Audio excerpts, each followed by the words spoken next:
honestly, I feel like I listen to unreleased music more than I listen to like other people's albums and stuff. What artists do you have unreleased music for? I have songs with Chris Brown, Migos, Party Next Door.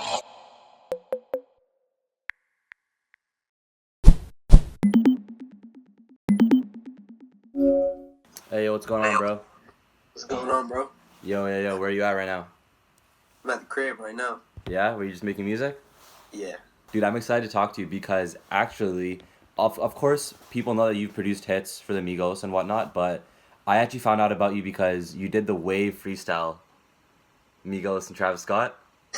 Yeah. Bro, people don't even know about that, but I'm like, sure, he's made hits and stuff, but that was something that stood out to me a lot. So, Really? after that, I was like, I gotta interview this guy. You know, he has some heat in the vault. But so for people who don't know, you've done things like Slippery, Walk It Like I Talk It, Tory Lanez, B.I.D.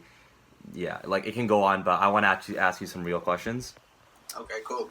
For the people who don't know, like, just tell us, how did you start doing music? What was that path like as a kid? So, my grandfather's a professional pianist. So, you know what I'm saying? It was kind of like already in me. So he made me pick an instrument. So in like middle school, I played the saxophone and the clarinet. And The then clarinet? I changed to percussion. Yeah. That's I know, hard. crazy. Yeah. But yeah, so then I changed to percussion in high school, and I was in the marching band. I played drum set, and I played the snare drum. Ah, okay. And then I just started making beats in about the 10th grade, and then ever since then, In the 10th grade, though? yeah. That's pretty Yeah. crazy. So what was a balance of schoolwork and making beats, like 80% music, 20% school? I mean, I played basketball and soccer too, so like I would have like practice after school, and then I would try to do a little homework, and then I just make beats all night. Yeah, that's crazy. I like hearing stories of like, oh, I got my beat to this artist this way, and what was like Yeah. your most creative way of getting your beat to an artist? Something like Sorry, crazy. somebody's calling me right now, but I think the craziest one is probably Pills and Automobiles for Chris Brown, Oh, okay. because I was working with one of his homies. His name is Bobby Love, and I was just sending him beats and stuff. He was like a songwriter, and then one day he was like, "Yo, I'm in the studio with Chris Brown. Send me some beats." So I just sent him some beats, and then he hit me, and he was like, "Yeah, Brown got on like all of them." So Yo, and all ever of them? since That's then, crazy. like we just started working. Yeah, I mean, Chris Brown is a pretty big jump, you know, to Yeah. have in your life. That's crazy. Well, what was the moment when you're like, okay, I'm a producer, I make beats, but now I actually have to turn myself into a brand?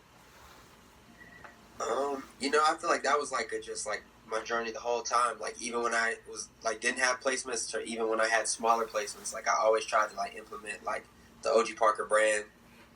You know what I'm saying? That's something I'm still working on to this day, really. Yeah, and a lot of that you do with your manager as well. It's not just you, right?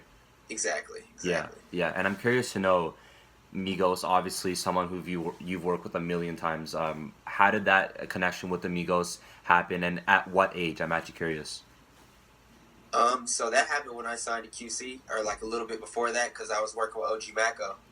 And then like Quavo and them would come in the room, and me and my homie Dico were playing beats. And then like organically, I got signed to QC. And then since then, we just been working. That was right when I dropped out of Georgia State. So I was probably like 21 maybe. Yeah. What were you in Georgia State for? Music and graphic design. I see, graphic design. Yeah. That's pretty cool. Do you ever do any cover art or no? I used to. Yeah, Yeah, I used to do it all the time, but not now. that's hard. So, did you want to work with the Migos before the culture era, like, or was it after? Oh, definitely before. Like I've been a fan for a minute. Okay. Yeah, You like what did they put out at that time? I've liked them really since like Hannah Montana. Like, yeah. Yeah. And Yeah. what specifically was it that made you want to work with the Migos? I mean, I really started off making beats, like doing like more of the sampling stuff and like the R&B type stuff, and then like I don't know, like just hearing a lot of trap music. I've been around my whole life. I was like, I'm gonna start doing trap beats. So when I started making trap beats, I would just start thinking of like the Migos and Gucci and stuff like that. So that's like, you know, saying what kind of inspired my sound. Have you got to work with Gucci yet? Gucci? Yeah. Yeah, I did his like last two singles. Oh, I think you did Bipolar. Bipolar. Yeah. Yes, now I remember, yeah. And I usually, okay, so when it comes to the Migos, right, people will kind of be like, you know, all they're good for is catchy hooks, and then there's a couple flows. They'll make hits like that. But I feel like since you've worked with them so closely, what's something about one of them that we don't appreciate as much, or we don't even get to hear? I think honestly, it's just the genius of just seeing them walk in the booth and just literally make a hit. Yeah. Like just seeing somebody just like you know what I'm saying. He just hears a beat and then like one of them just walks in the booth and like literally they just like say something and then like the whole world is listening to it every day. Yeah. You know, it's just crazy to see. Yeah, I always thought that Takeoff was so underrated because he actually has bars, but no one acknowledges that, you know. Yeah, exactly. What do you think about that? I mean, he definitely has bars. I feel like him dropping his album, I feel like people start to, you know what I'm saying, appreciate him a little more. Yeah, yeah, totally. And here's a question I have for you. So I always see artists with the same team members, and they want those team members with them. They're always like, this guy's got to always be with me. And I was wondering, what do you think those team members do so well where the artists love having them around? Like, how do you get on their good side, pretty much? Um, in terms of like an artist wanting like management around, or in terms of like, Yeah, like I always see Cactus Jack with the exact same people around them, Migos with the same people, OVO, like why? Why is it always those same people? probably just because whoever it is like hard working and like anything they need, you know what I'm saying, they get it done just like that. Hmm. It's hard to find reliable people in the industry. So was that ever like a thing in your head where it was like, yo, I really gotta be likable to these artists that I'm producing for? Definitely, Yeah. definitely. And like what did you do for them to like actually like you? I mean, I think the key is definitely being yourself and just like you just never want to be that guy in the session. Like I'm just really quiet. I let the artist create. You know what I'm saying? Maybe if I have like some 1 or 2 cents to throw in, I might say a little something, but I'm just not that guy in the studio that people are like, "What is he doing?" You know what I'm saying? Yeah. You just gotta work. Yeah, I think you can tell when someone's not being themselves around an artist. Yeah, Exactly. it's kind of a turn off, right? So, well, I like to watch documentaries, right, about hip hop moguls and legends. So you'll see people like Dame Dash, Jay Z, P Diddy. But then recently, I was thinking, I kind of feel like in a couple of years, P and Coach K will be up there as one of the greats, you know. And I Yeah. think that's mostly because of how they can take talent and like mold them into like superstars, pretty much. So, what do you think of those guys? I mean, definitely like with the artists, like they're great at that. They're great at, you know what I'm saying? Like I saw it firsthand with Yachty, you know, taking him, building his brand, you know what I'm saying, keeping them in the studio. They keep a good work environment for all the artists so that they're free to work whenever. And they just know how to like take a song and just, you know what I'm saying, make it work. It's deeper than just taking a song to radio. Hmm. Like they know how to really work a song and work an artist. Yeah, and on a personal level, like not even including music, what were like some of the first conversations like with you guys when you first got signed to QC? I mean, it was like real organic. So I came into QC with OG Maco. OG Maco got signed. Hmm. So I used to just stay there. Like I didn't have a car or anything. So like when Maco and everybody would leave the studio, me and Deco would just be sleeping on the floor or sleeping on the sofa at QC. At the So studios, or they, you said what? like you were sleeping on the floor at the studios? Yeah, because like at first they didn't have a sofa. Then they got a sofa there and stuff. Because I was there when they were building the studio up. Like there was no Oh. floor. It was concrete Mm. and all that. So like me and Deco just staying there. I guess Coach and P just kept seeing us. And then like we would get the Migos beats, Johnny Cinco, Rich the Kid, everybody. So one day P just like, let's go get some food. And we got in the car with him. And he was like, yo, like I want to sign y'all. Like, you know what I'm saying? Like y'all work hard and like all the artists like y'all's beats. So that was like the first like conversation that I ever had with them in terms of like business. Damn, that's such a sick car ride, man. It's, Yeah, no, it was crazy. yeah, how emotional were you at the time? We just didn't believe it. We were just like, wow, like this can really turn into something crazy. Damn, yeah. Do you think there's something about Coach K and P that we don't really get to see? Yeah, I think maybe like how much they care about their artists. You know what I'm saying? Like, I feel like they're really hands on with them. Yeah. Okay. I feel you. I want to talk about an artist who I saw. Dude, I see this guy has so much talent, but nobody knows who he is. And I've been listening to this one song, and then I saw that you produced it.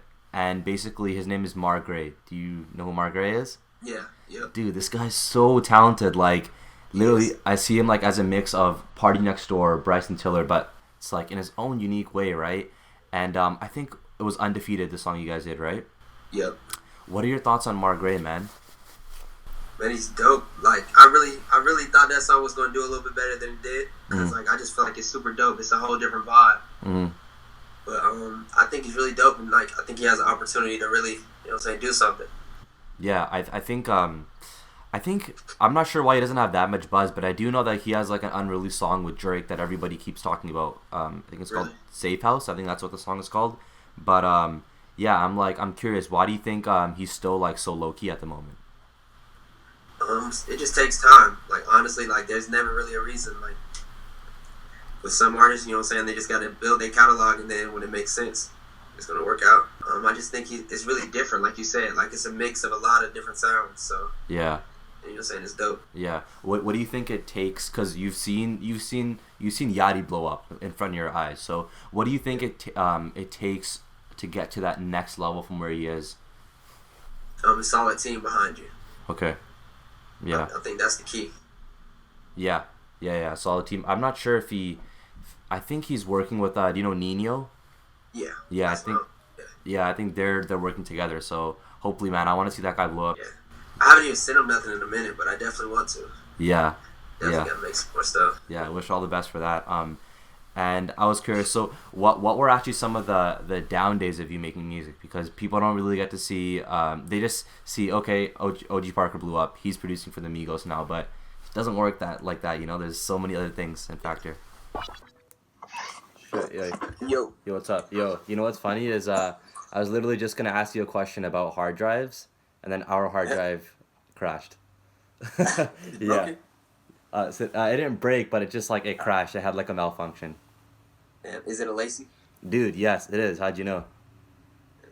Man, mine just crashed too, but it didn't crash. I dropped it on the cord. No. And the cord fucked up, and they said it's over with. Like, there's nothing you can do about that. You can't recover anything from it? No. Bro, I have a really, really good interview on this Lacey. Oh, man. Anyways, I'll try to figure that out after, but yeah. Well, bro, what are some other bad experiences you've had with hard drives in general? I can only imagine what a producer has to go through. Yeah, man, I was just cooking up and at a studio, and like somebody walked in the studio and they bumped into me, and I dropped my laptop, but I caught my laptop, but the hard drive yanked out and like bent the cord, and then like man, it had all my beats on it and shit. Did you back it up?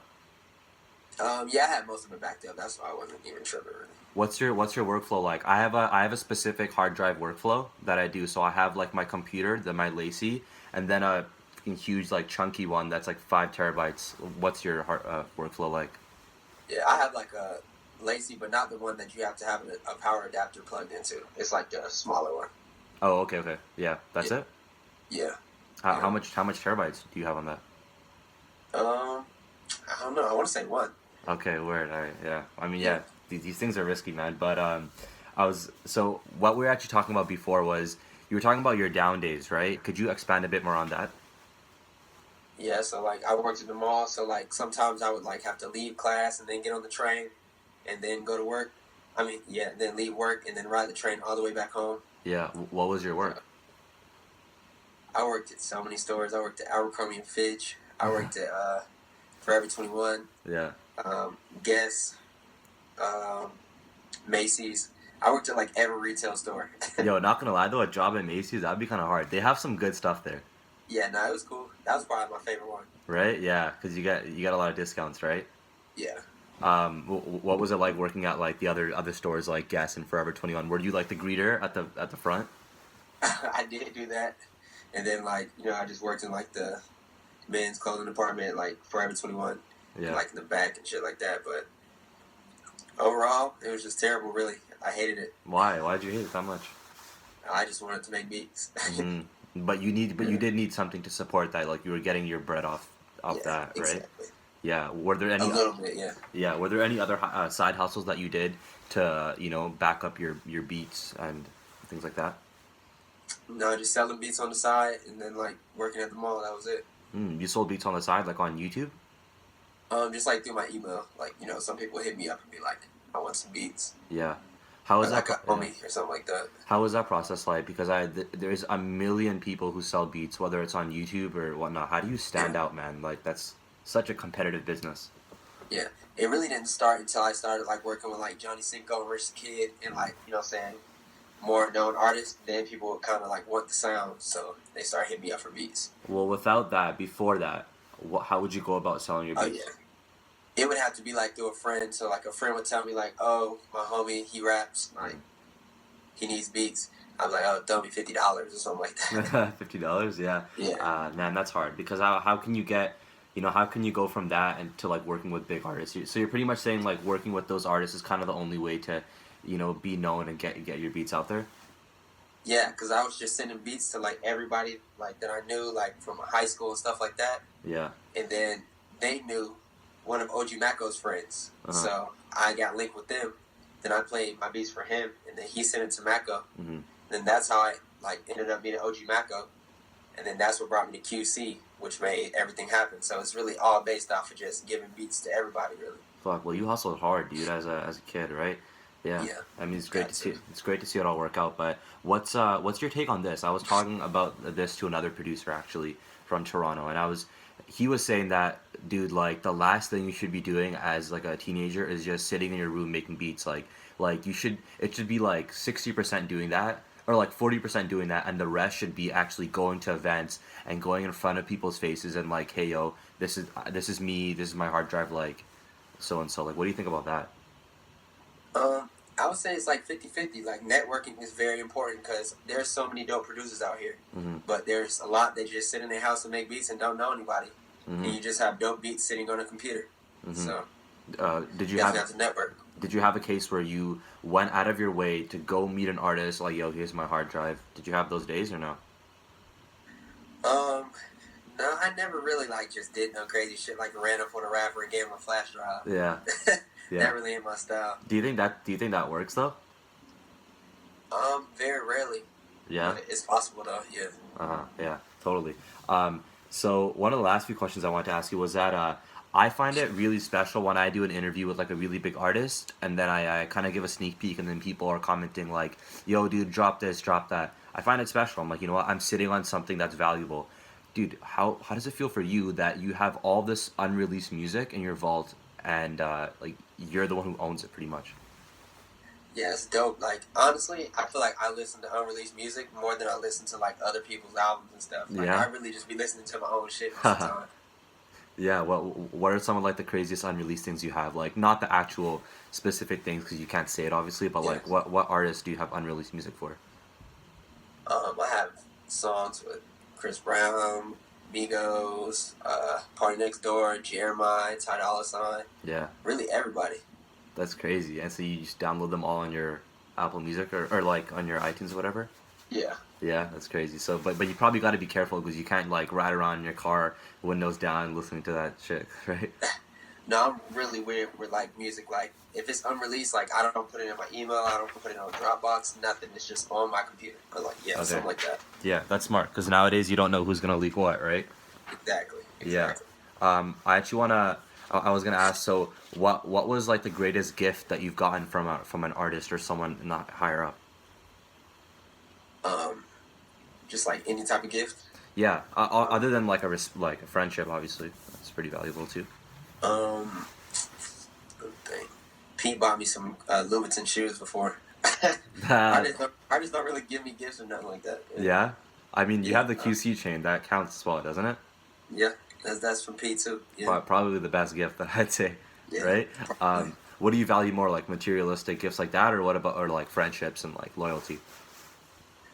Yeah, I think that's a little more important to me. I really don't expect anything from anybody. Like, I really don't want people to buy me gifts or anything like that. Yeah. Yeah. I feel you. Last question. I actually I went on Reddit and I asked people. I went to like this. I think the subreddit was called like trap music or something. And I was like, "Yo, I'm gonna interview OG Parker. If you guys have any questions, I'll take one, like the best one." Dude, so many people started asking shitload of questions. I feel bad. I couldn't ask all of them, but this one dude went by the username of BSKV. He actually asked, "Which beat of yours ended up in the most different direction, or like end result?" And how did you actually feel when that happened? I would say Pills and Automobiles because I just wouldn't expect Chris Brown to get on it because like I sent a lot of like R&B beats and stuff. So like I just didn't know what type of stuff he was gonna pick. So I just tried to like put together a good folder, and like he just killed it. Like I don't know. Yeah, no, he did kill that song. That was a hit. Yeah, exactly. Was there a song that went in a different direction that you didn't like though? Mm-mm. Never. Nope, not really. I really like to just like take it how it is. So like I've never really just heard an artist do something and I didn't like it. Word, I feel you. I feel you on that. I actually, so you know, our whole outlet is about the kids, the youth. Last thing, what can you say to someone who was in your high school position and is also trying to like dabble in music? I would just say keep God first and just work hard and just focus on the music. And then I think it'll work out for anybody that does that. Mm-hmm. Okay, well, dude, man, I appreciate you. I appreciate you a lot, and I definitely want to interview that dude you talked about, A-Rod. You said, right? Ron. Ron. Okay, I'm gonna hit you up on Instagram for his and yeah, I'm gonna get his story too. So appreciate you, man. Perfect. No, I appreciate you too, bro. Keep working. Yo, thank you guys for watching that FaceTime video. I really appreciate it. Things just come full circle, man. I never thought that I'd interview OG Parker because I listened to all the hits he makes. The ones with Migos, Drake, Tory Lanez, all of them. So it's totally unbelievable. But yeah, I told you guys I'd be doing a top comment for all the YouTube videos.